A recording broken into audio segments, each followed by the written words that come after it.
बरसाती रात थी। आसमान में काले बादल घिरे हुए थे। चारों तरफ जैसे अंधेरे में डूबा हुआ था। न चांद की एक बूंद रोशनी थी, न तारों की। रिमझिम बारिश हो रही थी और बीच बीच में तेज हवा के झोंके पेड़ों की डालियों को हिला रहे थे। गांव की पगडंडी बिल्कुल सुनसान थी, मानो सैकड़ों साल से वहां किसी ने कदम ही न रखा हो। बस रास्ते के दोनों तरफ के जंगल से सियारों की लंबी हुक भरी आवाजें आ रही थी। एक आदमी हाथ में पुरानी छतरी लिए, सिर पर गमछा ओढ़े उसी रास्ते पर चला जा रहा था। हवा से छतरी उलटने ही वाली थी। आदमी के चेहरे पर डर की परछाई थी। ये अंधेरा, ये आंधी बारिश, चारों तरफ की ये वीरानी, सब मिलकर उसकी छाती धड़का रहे थे। अचानक एक पुराने पाकड़ के पेड़ के नीचे बारिश की बौछार को चीरते हुए उसकी नजर एक लड़की पर पड़ी। लड़की की उम्र मुश्किल से 17-18 साल रही होगी। पूरा बदन भीगा हुआ था, लेकिन चेहरा काले कपड़े से ढका हुआ था। बस कांपती हुई आवाज सुनाई दी, ओ भैया, जरा सुनिएगा, इधर जरा आइए ना। आदमी वहीं ठिठक गया। सीने में एक अजीब सी सिहरन दौड़ गई। कौन हो तुम? इतनी रात को यहाँ क्यों बैठी हो? इधर जरा आइए ना। मैं गिर गई हूँ भैया। देखिए ना, मेरे पैर में कांटा चुभ गया है, खून बह रहा है, मुझसे चला नहीं जा रहा। मैं मोहनपुर डाकघर की तरफ जा रही थी, लेकिन पहुंच नहीं पाई। आदमी असमंजस में पड़ गया। गीली कीचड़ में धीरे धीरे लड़की के पास और थोड़ा आगे बढ़ा। देखा, सच में उसके पैर से बहते खून से मिट्टी भीग रही थी। भैया, ओ भैया, मेरा एक काम कर देंगे? मेरे पास एक बहुत जरूरी चीज है, वो आज ही डाकघर पहुंचानी है। अगर आप मेरी तरफ से वो पहुंचा देते तो मेरा बहुत बड़ा एहसान होता। ये लीजिए, इसे ले जाकर डाकघर के पोस्टमास्टर के हाथ में दे दीजिएगा। वो जैसे कल तक ये इस पते पर पहुंचा दे। पता अंदर लिखा हुआ है, और अगर वो लेने से मना करें तो कुछ पैसे उन्हें दे दीजिएगा, तब वो मना नहीं करेंगे। आदमी की आंखों में उत्सुकता छलकी। वो एक के बाद एक लड़की से सवाल करने लगा। किस चीज का पैकेट है ये? इसमें क्या है? वो आपको जानने की जरूरत नहीं है भैया, बस इसे उन तक पहुंचा दीजिए। किसी भी हालत में इसे खोलने की कोशिश मत कीजिएगा। आदमी ने चुपचाप सिर हिला दिया। भीगा हुआ पैकेट और कुछ नोट हाथ में उठा लिए। पीछे मुड़कर एक बार फिर लड़की की तरफ देखा, लेकिन तूफान की बौछार में घूंघट की आड़ से चेहरा नजर नहीं आया। वो चलते चलते डाकघर की तरफ बढ़ गया। डाकघर का पुराना दरवाजा, खिड़की और लाल रंग की दीवार। बगल में ही एक छोटा सा क्वार्टर। कमरे के अंदर धीमी सी रोशनी जल रही थी। टिन की छत पर बारिश की बूंदों की टप-टप आवाज आंधी की गरज में घुल रही थी। एक तरफ लकड़ी की कुर्सी पर बैठा डाकिया धुआं उठाती चाय की चुस्की ले रहा था। अचानक बाहर से एक आवाज आई, कोई है?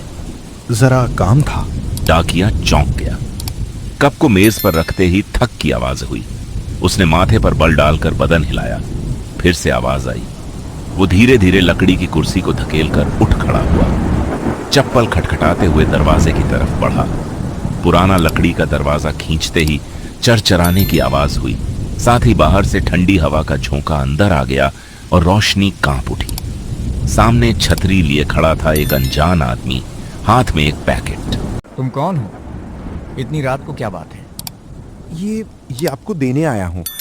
कल सुबह ये पोस्ट कर दीजिएगा, बहुत जरूरी है। इतनी रात को पोस्ट की चीज? इसमें क्या है? मुझे नहीं पता, रास्ते में एक लड़की ने दिया है। उसका पैर घायल है, खून बह रहा था, वो आ नहीं पा रही थी। उसने मुझसे कहा आपके पास पहुंचा दूं। नहीं, इतनी रात को कुछ लिया नहीं जा सकता। कल सुबह ले आओ।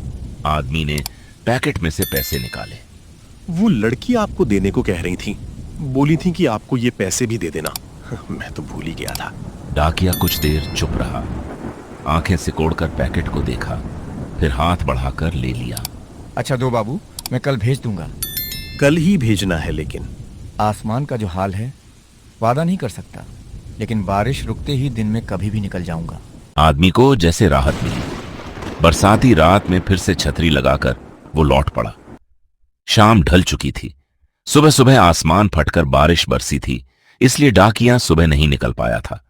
लेकिन शाम होते होते बारिश थोड़ी थमी तो साइकिल के हैंडल पर बैग टांग कर वो कृष्णपुर गांव की तरफ निकल पड़ा। आसमान अभी भी बादलों से घिरा था। दक्षिण दिशा से काले बादलों की कतार उमड़ रही थी।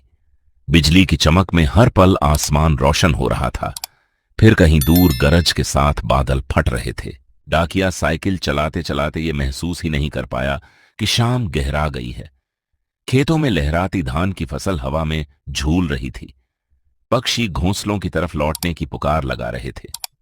कौवे, मैना और 2-4 बगुलों के झुंड पश्चिम की तरफ उड़ रहे थे। प्रकृति जैसे एक अजीब सन्नाटे की तरफ खींच रही थी। डाकिया साइकिल के पैडल दबाता रहा। उसकी आंखों के सामने बस वही पैकेट घूम रहा था जो उस अनजान आदमी ने आंधी बारिश की रात में दिया था। आखिरकार धुंधल के भरी शाम में वो कृष्णपुर पहुंचा। साइकिल रोकते ही उसका दिल धक से रह गया। चारों तरफ घना जंगल, झाड़ियों से भरा हुआ। कोई घर बार नहीं, बस एक टूटा फूटा लाल रंग का डाकघर खड़ा था। कोई आदमी भी नजर नहीं आ रहा था। ये क्या है? पता तो सही है, लेकिन यहां किसे दूं मैं ये पैकेट? कोई तो है ही नहीं। अरे, उस आदमी ने तो बताया ही नहीं किसे देना है। बस इतना कहा था, पहुंचा देना। ये कैसी बात है? कुछ देर खड़े रहकर उसने जैसे मन ही मन हिम्मत जुटाई। अच्छा, देखता हूं अंदर कोई है या नहीं। उसने साइकिल टिकाकर टॉर्च हाथ में लेकर डाकघर की तरफ कदम बढ़ाए। अंदर घुसते ही उसका दिल जम सा गया। दीवार का प्लास्टर उखड़ रहा था। चारों तरफ मकड़ी के जाले लटक रहे थे।